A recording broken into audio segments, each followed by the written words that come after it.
Part 1. The Historical Foundations of Organized Crime in Pine Bluff, Arkansas. 1. Introduction to Pine Bluff's crime roots. Pine Bluff, Arkansas, has a long and complex history that has made it a focal point for organized crime. The city's location and socioeconomic challenges have allowed criminal networks to flourish. Understanding the depth and persistence of organized crime here requires delving into both its historical roots and modern forms, all deeply connected with local corruption and exploitation of public institutions. 2. Kirksey McCord Nix Jr.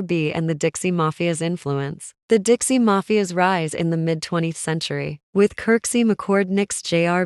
at its helm, brought a wave of organized crime to Pine Bluff, although Nix wasn't a local. His syndicate's reach extended to the city. Under Nix's leadership, the Dixie Mafia engaged in drug trafficking, extortion, and contract killings, with Pine Bluff becoming a part of their southern operations. Corruption in local law enforcement was crucial to the Mafia's success, enabling criminal activities to proceed unchecked. 3.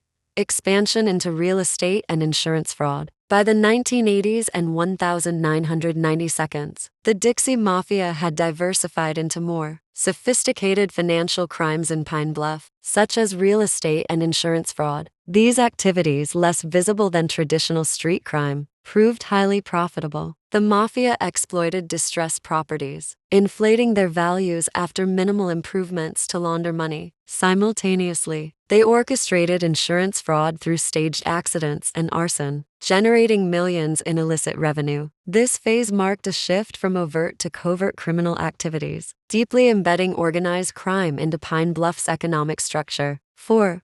Local corruption, a persistent issue. The relationship between organized crime and local corruption was symbiotic. Law enforcement officers and officials in Pine Bluff often colluded with criminals, accepting bribes or turning a blind eye to illegal activities. This pervasive corruption shielded organized crime from prosecution, further entrenching these networks within the city. The result was a deeply compromised law enforcement system that struggled to maintain public trust and order.